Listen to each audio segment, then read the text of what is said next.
T-minus 15 seconds. Guidance is internal. 12, 11, 10, 9. Ignition sequence start. 5, 4, 3, 2, 1.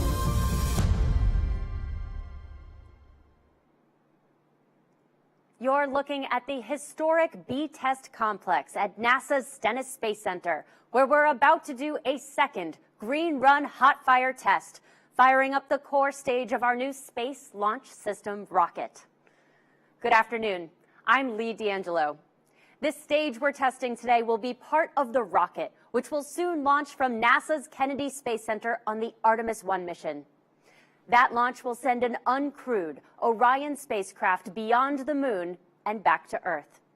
It's the first flight of the Artemis program, which will return American astronauts to the moon and pave the way for exploration of Mars. The Space Launch System will be the most powerful rocket in the world and is the only rocket that can send the Orion spacecraft, astronauts, and supplies safely beyond the moon in one launch. Now, we first tested this core stage on January 16th. That marked a major milestone, firing all 4 RS-25 engines together for the first time for about a minute. However, it ended earlier than planned, so NASA and Boeing decided to do a second test. Teams have been working hard to get to this point, and the test countdown actually started a couple of days ago. Here to update us on where things stand is NASA Public Affairs Officer Catherine Hamilton and Headquarters Green Run Manager Bill Robel in one of our test control centers here. Catherine? Thanks, Lee. We're inside a secondary test complex outside of the control room, and we're listening in to provide you updates as the team progresses through their steps for this operation. We believe we're within about 45 minutes of the hot fire. The team actually started 2 days ago powering up the avionics on March 16th, and they checked out all the systems that they had tested on previous tests. Earlier this morning, they conducted a go-no-go poll to proceed into the test, and I have Bill Robel here with me to tell us a little bit more. Bill, can you tell us about how the operations have progressed today? Yeah, sure will. So at this point, we've been in kind of replenish mode for both the liquid oxygen and liquid hydrogen. We've got, at this point, 540,000 gallons of liquid hydrogen on board and another 200,000 gallons of liquid oxygen on board. And they're in the conditioning process right now where we're trying to get that temperature down as low as we can, get it within the start box. And we're also doing the same thing on the engine side of things. And what's important about all of this is that, this timeline that we're going through here will help inform the operations that'll take place down at Kennedy Space Center, where not only do they have these things to worry about, but then they've also got to do the things where they're getting people on board and taking care of all the other extraneous things that they have to do down there. So for us here, right, we've also been monitoring things like the battery charging. They're basically up to speed at this point. And then we've got the redundant inertial navigation unit wet checkout, which is basically mounted up in the LOX dome area. And so they're looking to see how it behaves relative to the low temperatures that we're seeing now in that compartment. And so at this point, too, the teams are basically looking at all their data, making sure that their systems are where they're supposed to be and ready to go for proceeding into the terminal account. Thanks, Bill. And can you tell us a bit how the timeline is different for today's test than for a launch, and how is determining the time of the hot fire different from setting the time for a launch? Yeah, so for us, it's actually we're in a pretty good spot. We're trying to at this point maximize the amount of commodities that we've got here in the test facility. So we're playing a little bit of a game where we've got crews that have been on for a number of hours, and at 12 hours roughly, they'll time out. We want to make sure that we don't have to end the operation any earlier than that, so we're really trying to maximize that. So they're in the process of working that with the nitrogen and helium, liquid oxygen, and liquid hydrogen. The other part of it is, right, the beauty of us is we're in a test. We're not going anywhere today, and so we don't have a destination. Our destination is right here. And the difference right at Kennedy is they've got, the orbital mechanics, their destination as to where they're going to go. And so they have to work basically all those details in to their exact launch window. Our launch window is basically when we start the test, and that doesn't matter too much today. But they do have they've got a real time hack that they have to hit. So they'll have built-in holds into their process and procedures down there, and that'll inform them kind of how they move through the next steps. We just are fortunate we don't have to worry about that today. Great, thanks. So that means that we don't have a specific hot fire target time right now at this moment, but we'll keep listening in and we'll provide updates. We do know that the test remains to be projected within the test window, and we believe we're within about 45 minutes. And so we'll continue to listen in here, and I'll turn it back to Lee.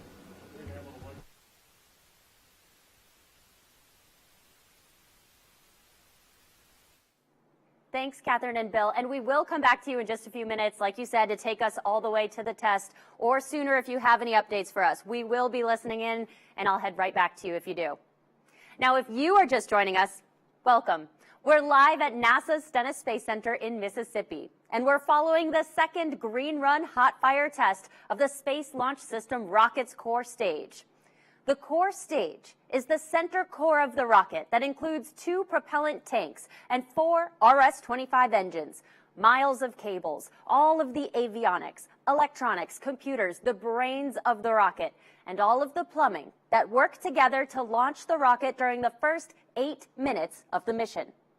The green in Green Run refers to new, untested rocket hardware. So this is a comprehensive series of tests of all the core stage hardware for the SLS rocket to demonstrate it's ready for launch, culminating with today's hot fire. The core stage will power every SLS mission. So this test is important not just for Artemis 1, but for all future SLS launches as well. Those RS-25 engines are expected to fire up shortly here at Stennis Space Center. Before that happens, let's get a closer look at the Space Launch System rocket.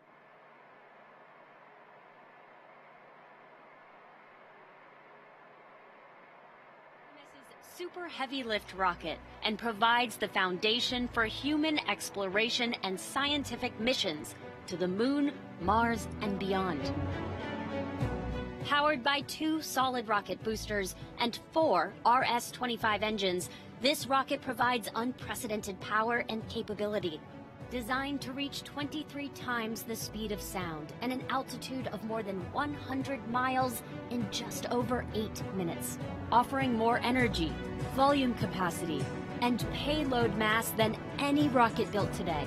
Under the launch abort system, Orion, and the upper stage, and between 2 solid rocket boosters is the heart of every SLS configuration, the core stage, towering 212 feet with a diameter of 27.6 feet, and storing 537,000 gallons of liquid hydrogen and 196,000 gallons of liquid oxygen. This is the world's largest core stage ever built. The core stage for Artemis 1 fires up for the first time at NASA's historic B-2 test stand. The core stage was designed by NASA's SLS program at our Marshall Space Flight Center in Huntsville, Alabama. Then built by lead contractor Boeing, using state-of-the-art manufacturing just down the road at NASA's Michoud Assembly Facility in my hometown, New Orleans. It includes engines manufactured by Aerojet Rocketdyne, with contributions from more than 1,100 large and small businesses in 44 states. It was shipped up here to Stennis on the Pegasus barge in January of last year, and then installed on the B-2 test stand where you see it here today. Engineers then began activating the stage's components one by one and taking it through the series of tests that make up the Green Run over the past year. Each test built upon the previous one and added a little more complexity. So today's hot fire builds on all of that work for a full test of the entire integrated system that will simulate all parts of the core stage working together during launch.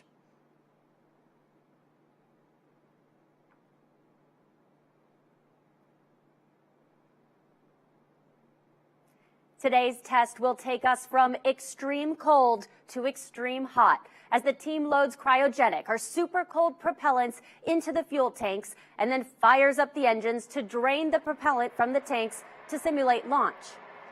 Now, the hottest part of the test today will be those 4 RS-25 engines at the bottom of the core stage.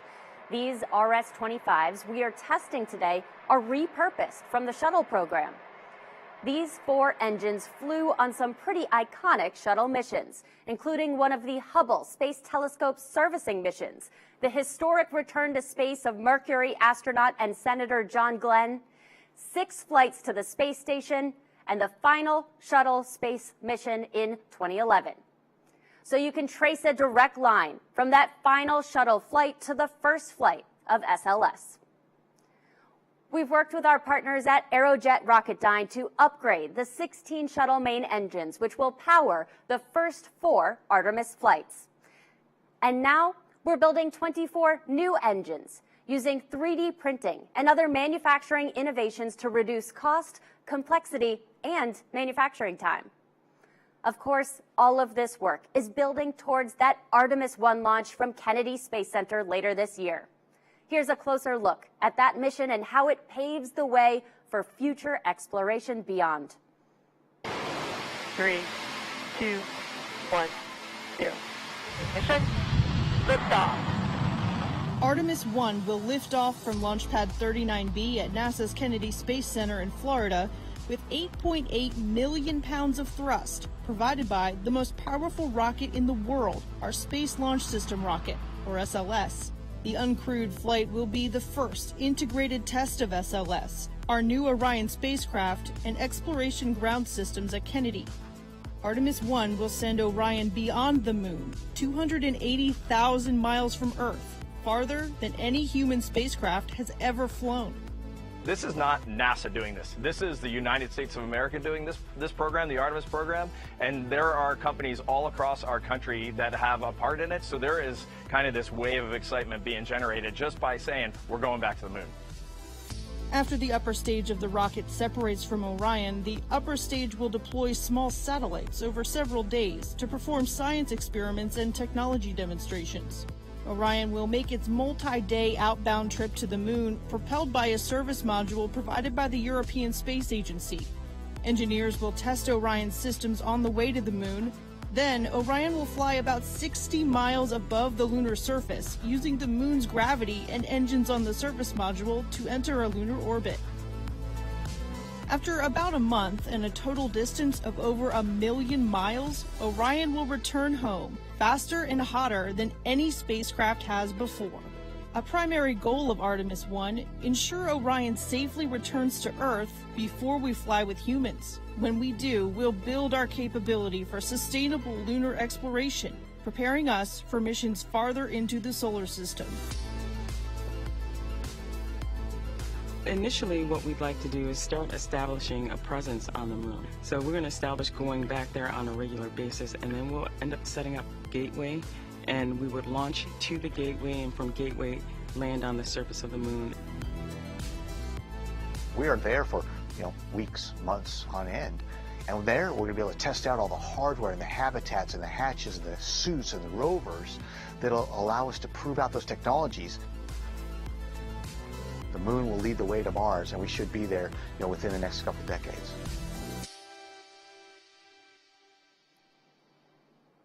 Just amazing. And now we are going to hand things over to Catherine and Bill again in the control center. Catherine? Thanks, Lee. We are in the secondary test control and outside the control room here listening in so that we can provide you updates. Bill, can you give us an update on how things are progressing? Yeah, so they're in the process now of going through the final checks. Everything's really nicely going really great today. So everything's right on schedule, nominal. They're trying to do this thing what they call right now is jump the clock. We're just trying to work it a little bit ahead. So they're in the process of resetting the clock and making sure that when they get to that 10-minute point that it doesn't continue to count down, because that's where they have to go with that pole well ahead of that. So they're working on setting that stuff up right now. All right. So we'll continue to stand by and listen and provide updates. And as Lee mentioned earlier, the team previously conducted a hot fire test in January. The engines did shut down earlier than planned during that test, but the January 16th test successfully completed several operations for the first time.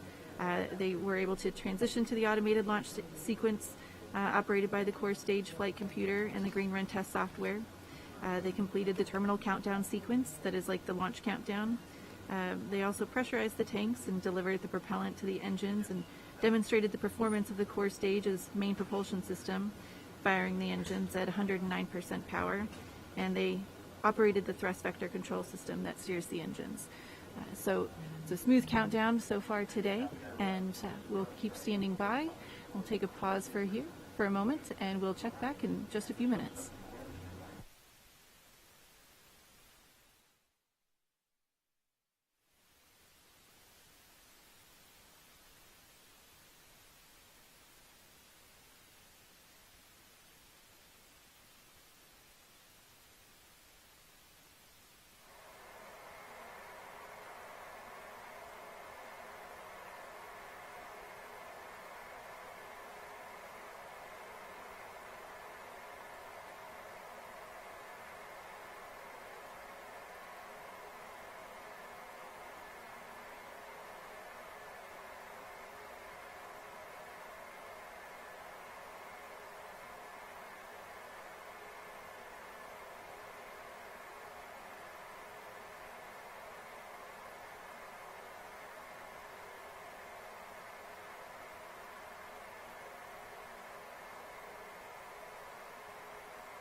The B1, B2 test stand that you're seeing there is a dual position vertical firing facility with the B1 side equipped for single engine tests and the B2 side designed for rocket stages. The stand is anchored to the ground with 144 feet of steel and concrete. We talked a little bit about the history of the RS-25 engines, and the B2 stand, which is where the SLS core stage is secured now, also has quite a bit of history. It was used in the 1960s to test Saturn V rocket stages that carried humans to the moon during the Apollo program, and the Space Shuttle main propulsion test article, consisting of an external tank and 3 main engines linked together with a simulated shuttle orbiter, was also tested on the B2 stand.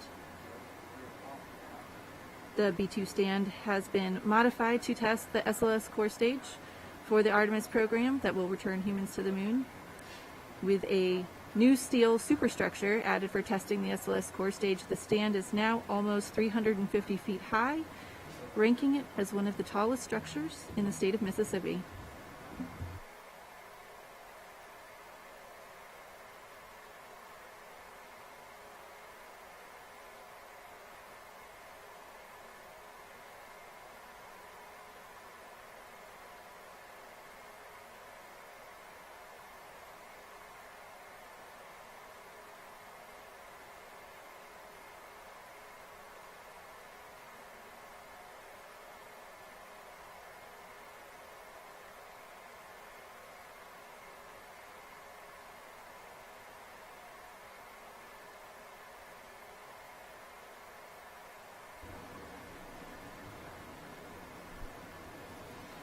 For a little bit more about the RS-25 engines, each of the RS-25 engines is about the size of a compact car if the engine were turned on its side. Standing up, they are each 14 feet tall and 8 feet in diameter. They each weigh about 8,000 pounds. The RS-25 is designed to operate in extreme temperatures from negative 423 degrees Fahrenheit to 6,000 degrees Fahrenheit. And as Lee mentioned, today's test will go from extreme cold to extreme hot. When the hot gases exit the RS-25's nozzle, they travel at 13 times the speed of sound, which is fast enough to travel from Los Angeles to New York City in about 15 minutes. The core stage itself stands 212 feet tall and at a diameter of 27.6 feet and weighs about 2.3 million pounds when loaded with propellants.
the next major milestone coming up will be the poll for the terminal count.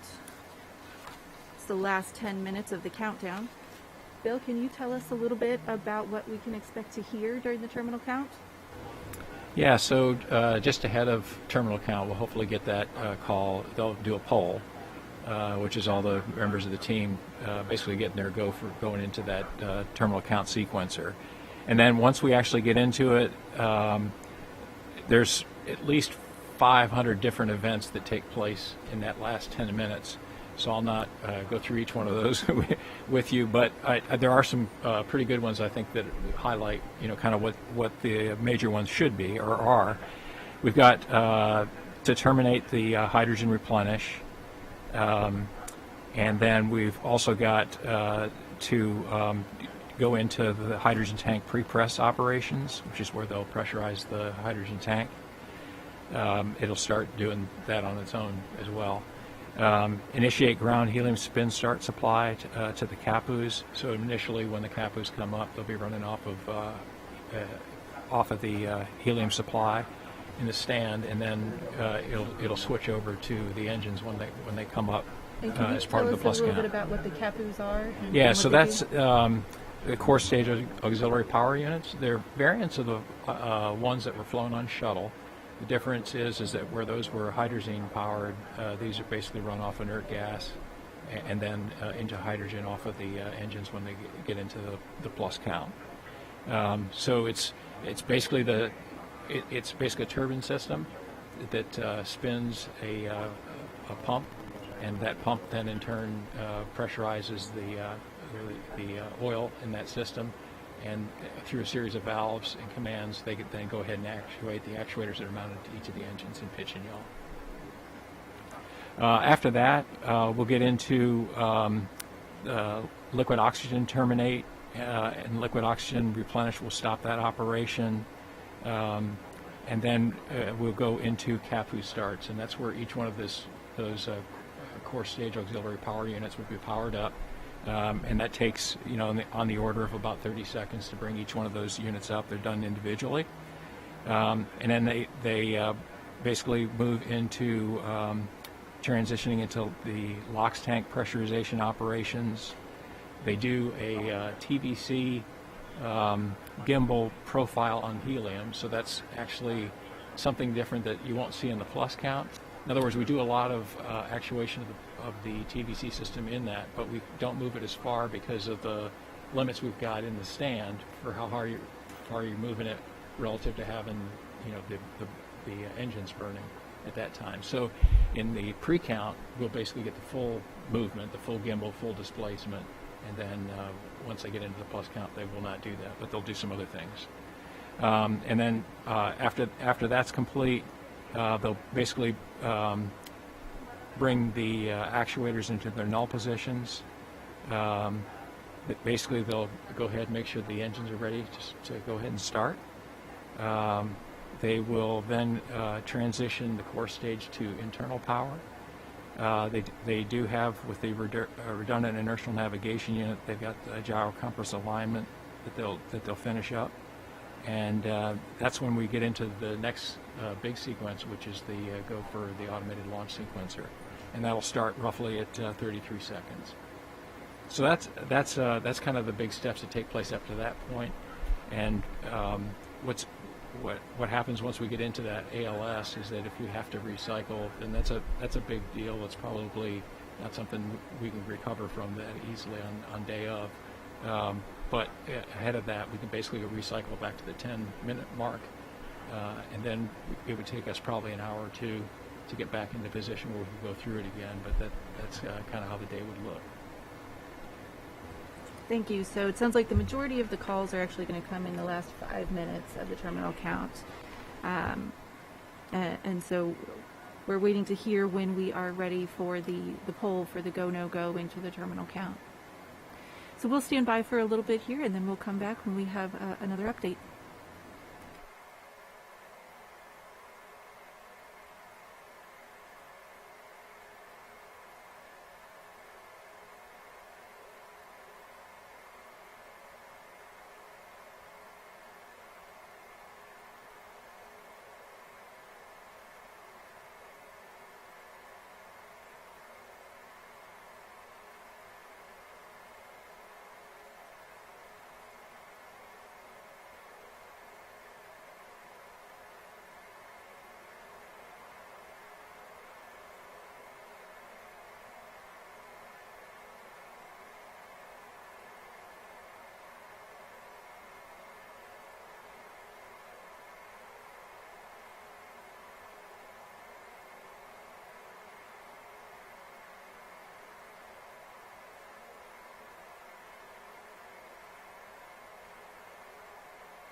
For the Artemis 1 launch, there will be a built-in hold before the go-no-go pull to go into the terminal count with the last 10 minutes of the countdown.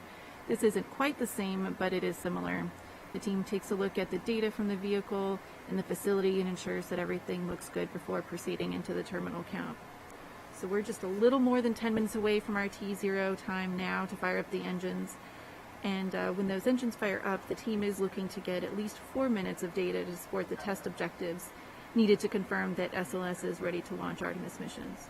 From there, they will continue to let the engines fire and to burn through all of the fuel in the tanks and possibly pick up additional data for some secondary test objectives. During launch and ascent for Artemis missions, we expect the engines to fire for about 8 minutes to drain the tanks of the propellant before what is called the main engine cutoff, or MECO. So, Bill, tell us a little bit about what we can expect after hot fire starts. Okay, so the other thing I'd say is I'm also listening in, so if we get to the point where they're going to call for the poll, I'll just tell you to pick it up at that point. But so where I left off was with ALS start, so that's roughly 30 seconds before they actually start. We would then bring on the hydrogen burn-off igniters, which are basically a series of flares that are built into the stand that pick up any residual hydrogen and basically dissipate all that. They'll finish with the renew redundant inertial alignment navigation mode, and then basically they go into, at roughly 6 minutes, they'll do the RS-25 starts, and those they bring up one at a time, and roughly at 5-6 seconds they'll start that. At 1 second they'll be up and running at 100%, and with that, I think we're getting ready to hear them go for the poll. But as they basically get through that part of it, we'll hear the basically the engines will come up to 109% thrust level, and then we'll go into the first poll at the gimbal profile. So I think what we should do at this point is switch over, if we can, to pick that part of it up. All right, let's listen in to the poll. That's the correct time pack as the sequencer steps through there. Reminder to everybody, after we get past 557 and after we terminate LH2 system securing, we only have 2 minutes 35 seconds of full time before we have to recycle pack. Also, another reminder to everybody, when we do the switch to internal power, we will get the Christmas tree effect on the avionics screen. So that is normal, that is to be expected. So just remind everybody that we will get that Christmas tree effect once we go into internal power.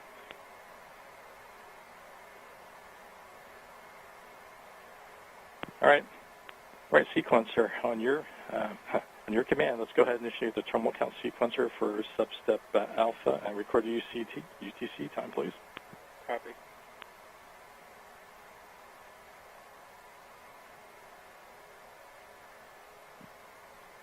T count has resumed. And give us a UTC real quick, please. 20, 2712. Copy, 077, 20, 2712. You copy?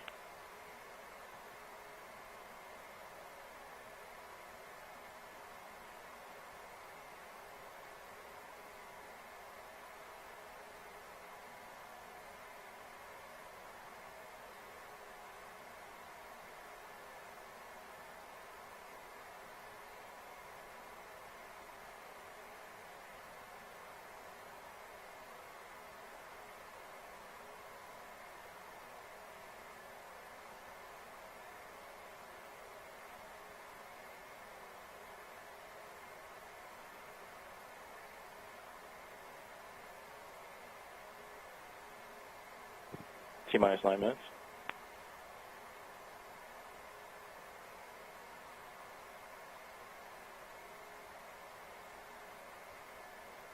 All right, it sounds like we actually missed the poll, so we are in the terminal count sequence now, and we are standing by and listening as they progress through their steps.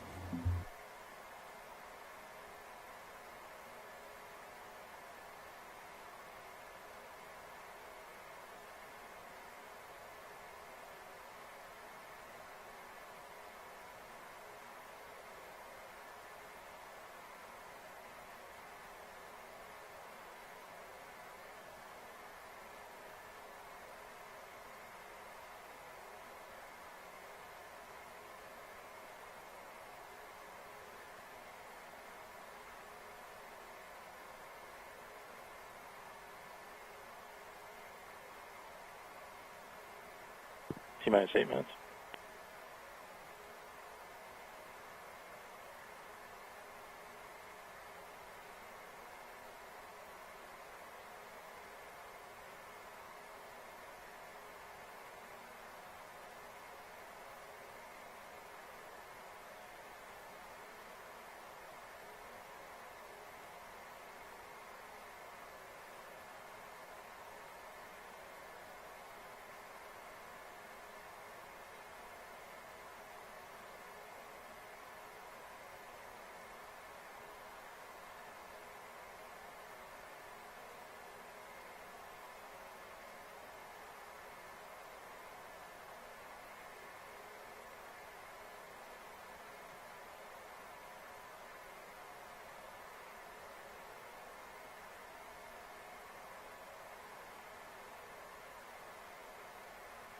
T-minus 7 minutes. LDAS, place your recorder systems to continue.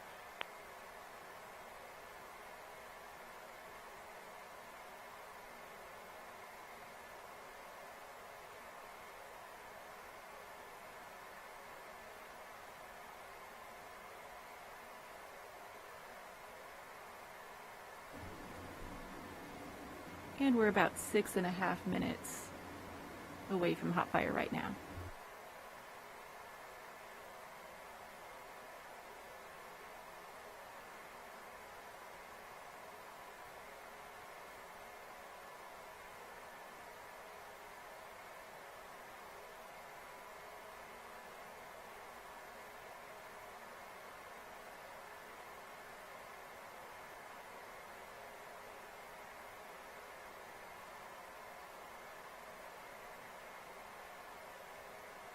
And T-minus 6 minutes, starting LH2 securing.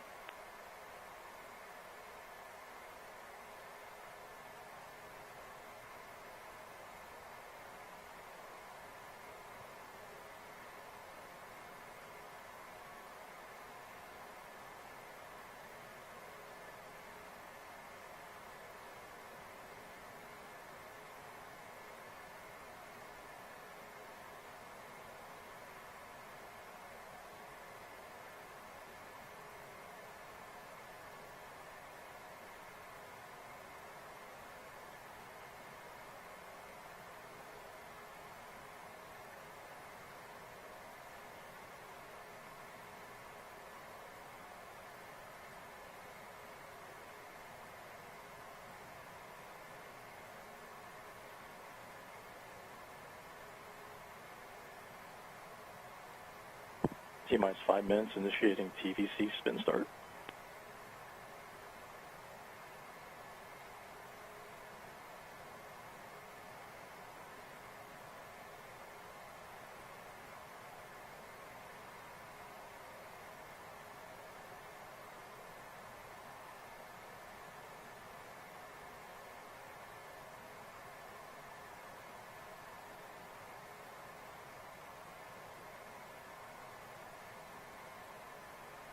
Yeah, so at this point, they've basically initiated CAPU start, and basically those will be coming up on helium. They'll go into a what we call the wiggle test, which is where they'll gimbal the engines, and then so that's basically coming up here in just a couple of minutes. On the plus side of that, once we get into the engine starts. T-minus 4 minutes, CAPU start, starting LO2 securing. Okay, so LO2 is being secured now, so that they're really moving forward in the plus count here.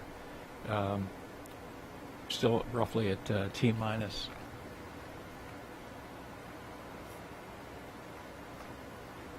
Three minutes 42 seconds.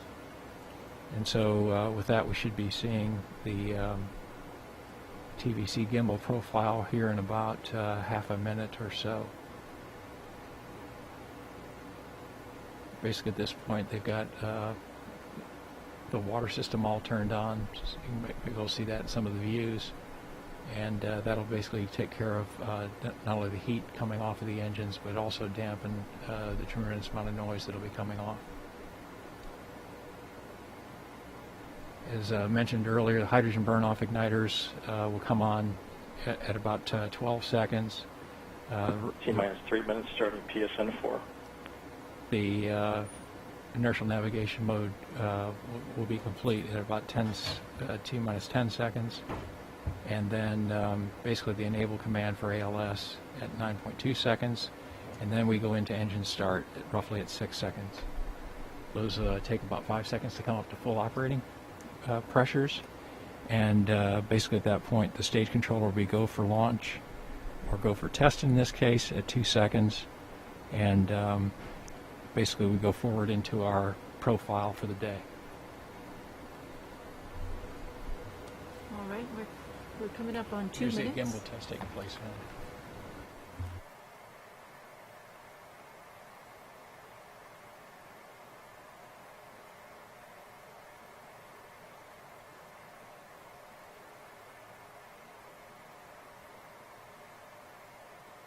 T-minus 2 minutes.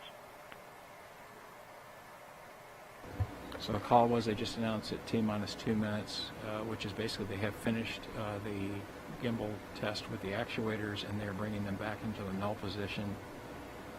And then basically at this point they basically are getting ready for powering up the engines. Again, core stage transitions to internal power at roughly 1 minute and 30 seconds out. T-minus 130, switch to internal power. And then if RENU gyro compass alignment converges at roughly 1 minute. And then we'll have the go for ALS, and we'll clear that polar shortly at T-minus 33 seconds.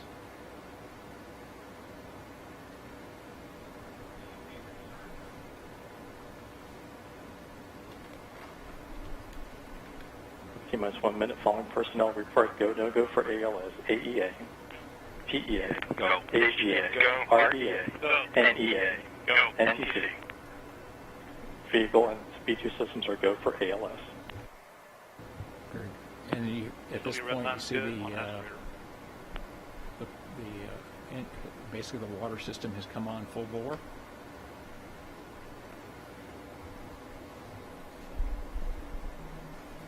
All right, T-minus 30, we're in ALS. And you just got the official start of ALS. Next up is the hydrogen burn-off igniters come on at 12 seconds before T0.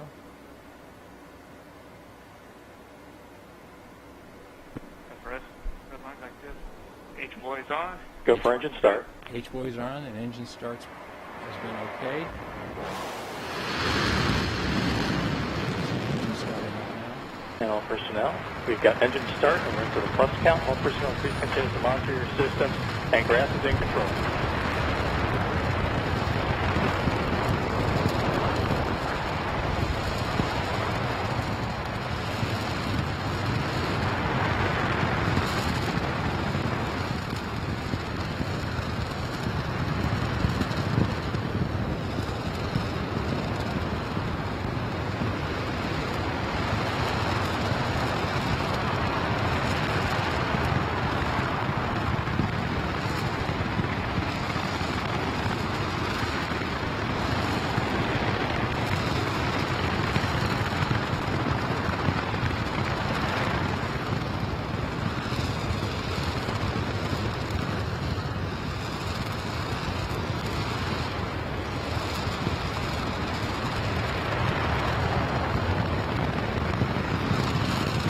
Plus 60 seconds starting TBC profile number 1.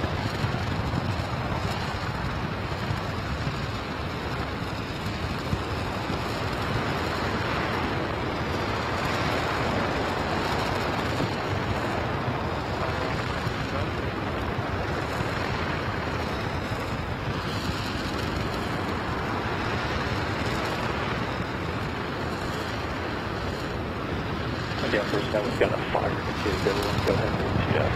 So ATS.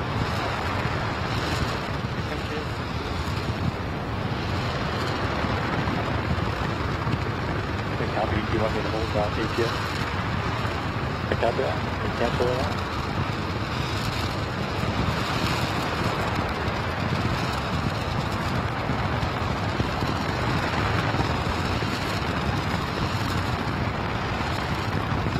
Yeah,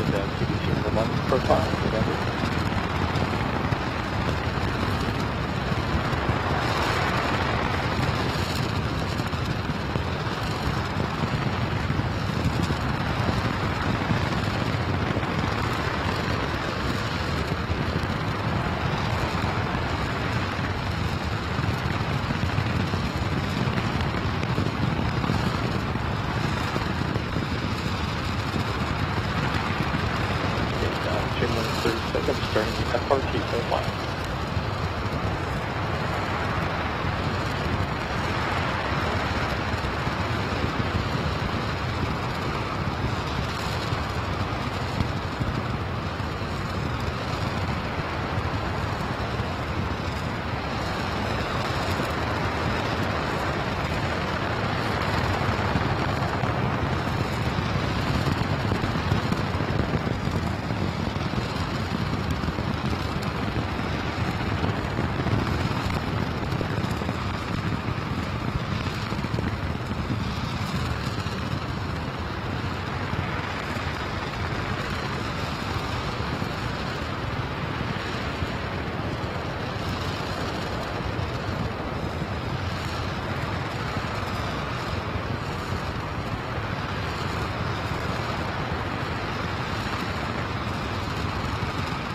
We're about 3.5 minutes into the plus count.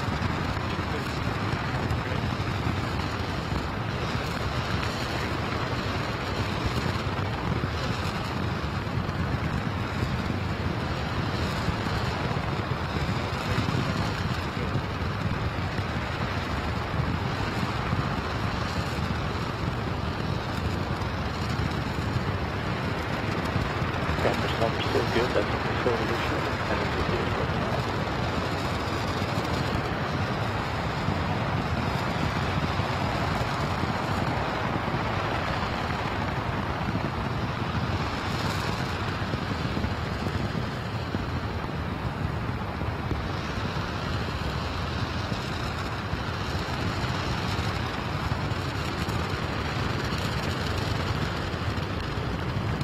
Keep us 4 minutes 30 seconds. I should in the FRT profile.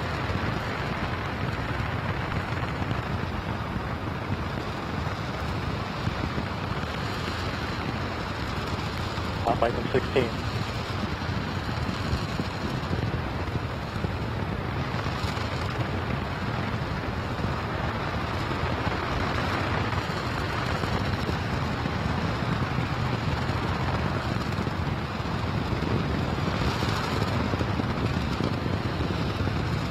What's 5 minutes?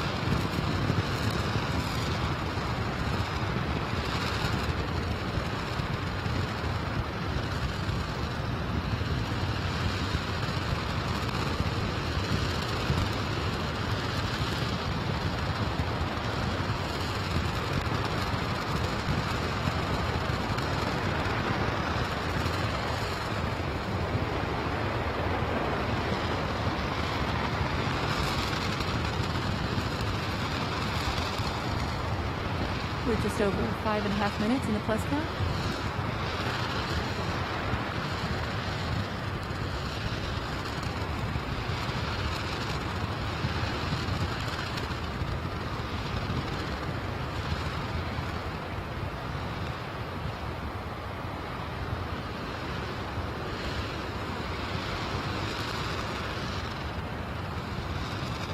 About 6 minutes.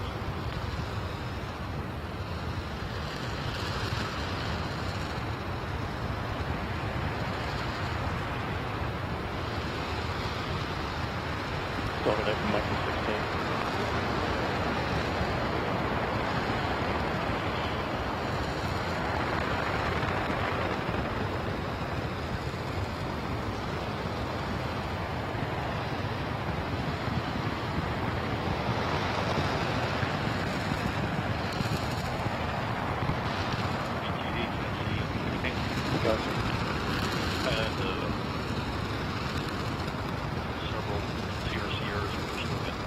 Yeah, I'm not seeing any T6C violations, so I got the we're good. Thanks, sir. We're coming up on 7 minutes of the plus count.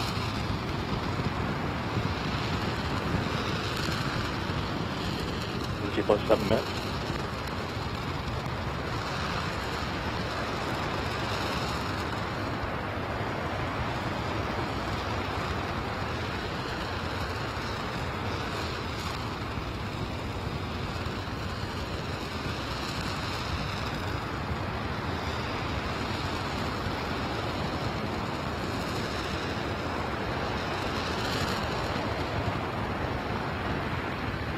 And plus 7 minutes 30 seconds, start TBC profile number 2.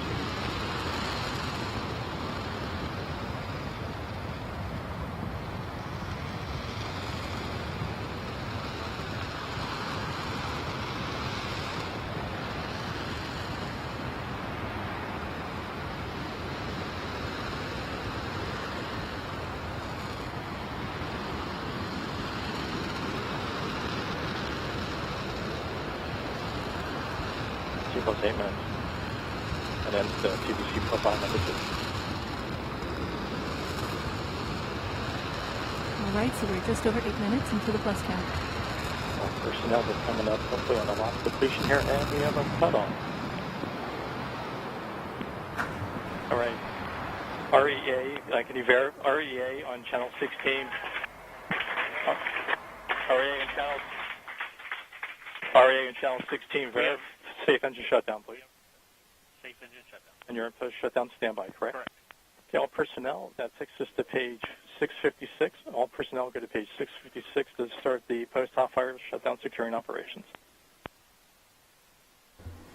All right. Okay, all personnel on page Bill, as you said 656, earlier, as we talked about earlier, the team was hoping to get at least 4 minutes of data. And we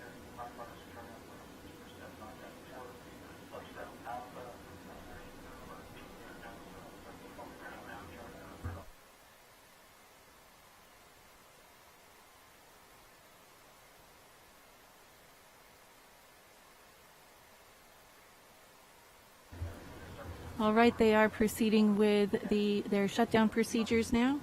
As we said earlier, the team was hoping to get at least 4 minutes of data, and they did get more than 8 minutes, excuse me. So they should have gotten what they need. The team will obviously need to look at that data, but based on what we've seen, Bill, tell us more about what it looked like to you. Yeah, so they clearly got the full duration that they were after, which is really great news, and I think you heard the applause. They had, the commanded shutdown, which is exactly what they were looking for. They had no TCC violations, test commit criteria violations that would have prompted an early shutdown. So that was really good news. Clearly there's a lot of data that's going to have to be analyzed. The engineers got to see what worked and what didn't, or what needs to be tweaked and what doesn't. But that said, I think the applause says a lot about how the team feels, that they got through the test, and it looks pretty good right now. Yeah, so there was some, observed burning on the aft end. One of the things that Boeing had done after the last test was to apply a lot of extra cork to the aft end, because we aren't going to. We didn't, unfortunately, with this test, right? We're not flying through the thin air as we ascend, and so we knew we were going to have more of that, and that was one of the reasons why they added that. They also put a tape covering over the top of that. We knew that if the tape gets hot enough, that adhesive layer below the tape surface is going to start burning, and so we clearly saw a lot of that. But there was nothing that prompted shut down early, which was really good news. Great, thank you, Bill. I think that's all the updates that we'll have for you here as the team proceeds through their shutdown procedures. So we'll turn it back over to Lee. Thank you, Catherine. Congratulations to the team. So as the engineers gather the data from today, we look ahead to the next steps. This core stage will be refurbished and sent by barge to our Kennedy Space Center in Florida. There, it will be stacked in the iconic vehicle assembly building with other elements of the SLS rocket, including the twin solid rocket boosters, which our teams have already begun stacking on the mobile launcher. The core stage and boosters will then be stacked with the upper stage and the Orion spacecraft. All of this work putting us on track to roll out to Launch Pad 39B for a liftoff later this year on Artemis 1. We've got several other firsts on the horizon. This year, the first of our commercial lunar payload services, or CLPS missions, begin with 2 companies delivering instruments to the lunar surface. The golf cart-sized Viper rover will search for water at the moon's south pole. And a small CubeSat called Capstone will head to the moon, scouting the orbit to be used on later human missions. Meanwhile, the hardware for the next 2 Artemis missions, which will carry astronauts to the moon, is coming together. The Orion spacecraft for Artemis 2 is down at Kennedy undergoing assembly, and the spacecraft for Artemis 3, as well as the rockets for Artemis 2 and 3, are also being manufactured right now at Michoud. So that wraps it up for us here today. After a major milestone on America's return of astronauts to the lunar surface, a successful test of the core stage of the Space Launch System rocket. Up next, we'll be replaying the test, and we will have a post-test briefing in about 2 hours here on NASA television. We invite you to follow all of our progress online at nasa.gov/Artemis program, or join the conversation online with @NASA-Artemis and @NASA_SLS. Thank you for joining us, and go Artemis.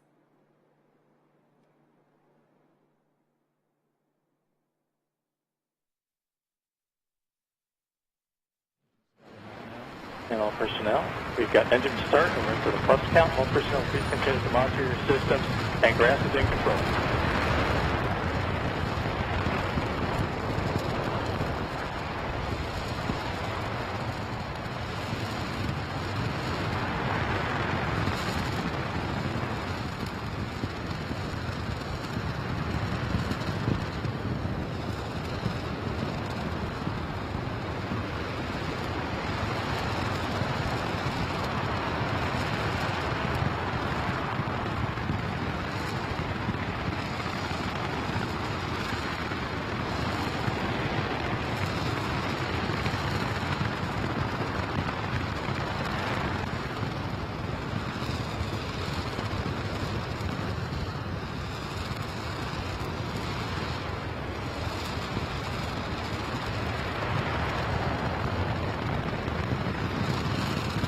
Plus 60 seconds starting CBC profile number 9.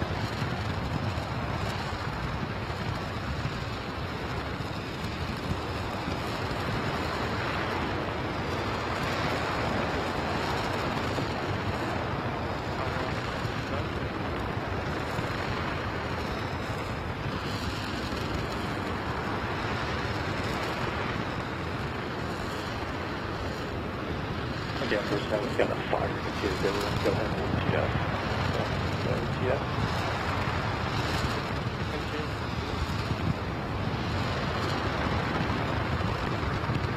Okay, how many do you want me to hold down ETS?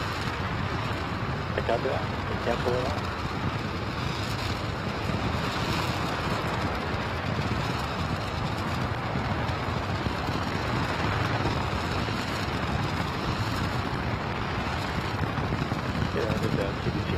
Profile, remember.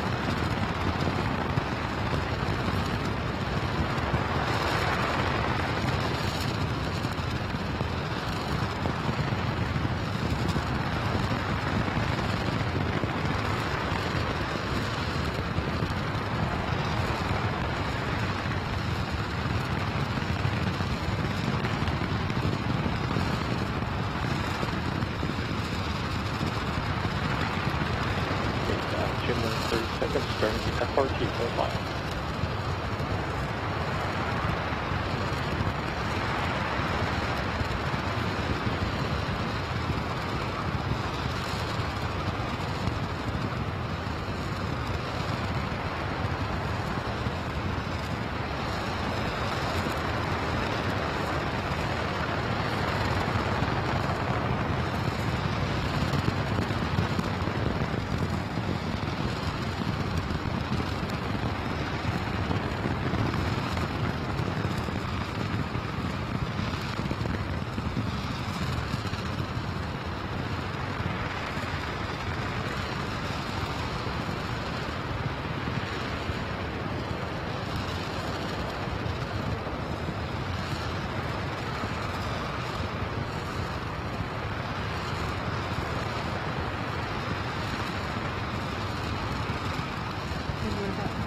Minutes into the plus count.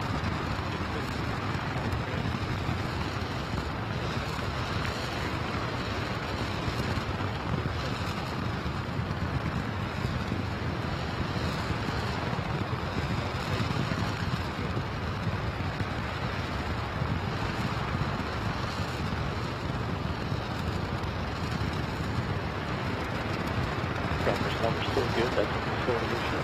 And it's a good one.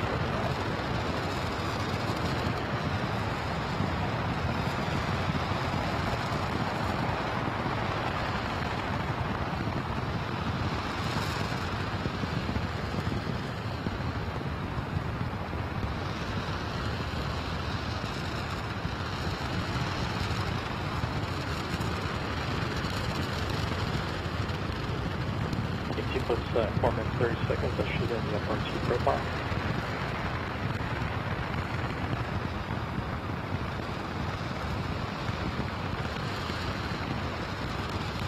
Lightning 16.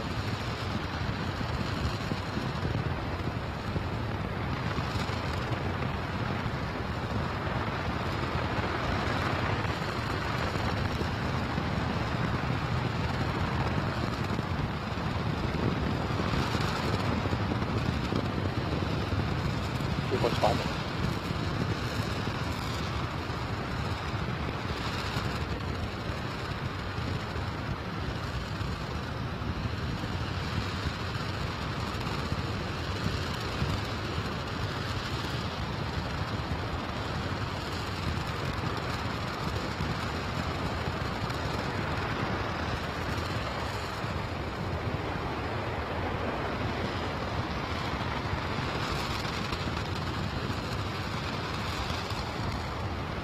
We're just over 5.5 minutes in the plus count.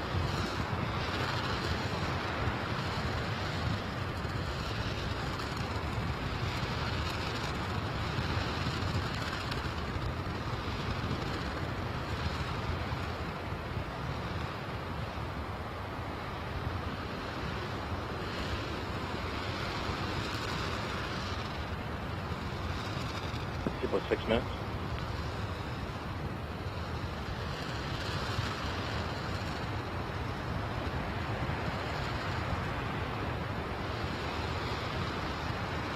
Over there from Lightning 16.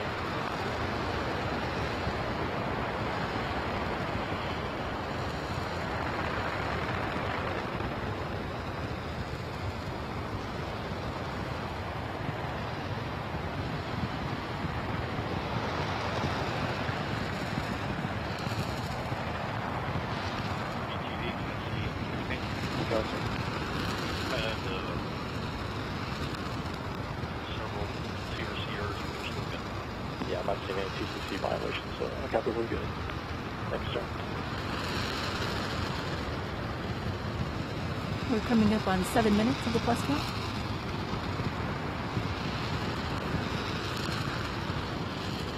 T plus 7 minutes.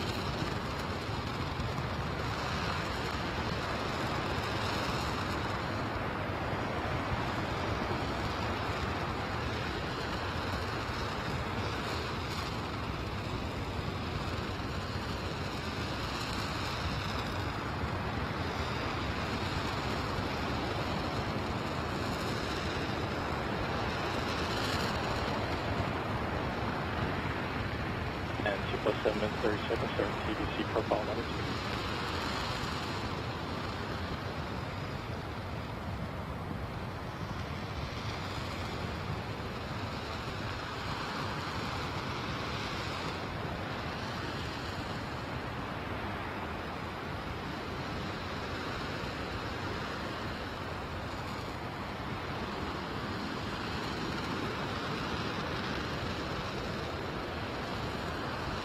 T plus 8 minutes. And then the TBC profile number 2. All right, so we're just over 8 minutes into the plus count. Well, personnel is coming up hopefully on the last depletion here, and we have a cutoff. All right. REA, can you verify REA on channel 16? REA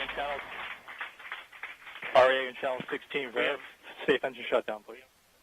Safe engine shutdown. And your input shutdown standby.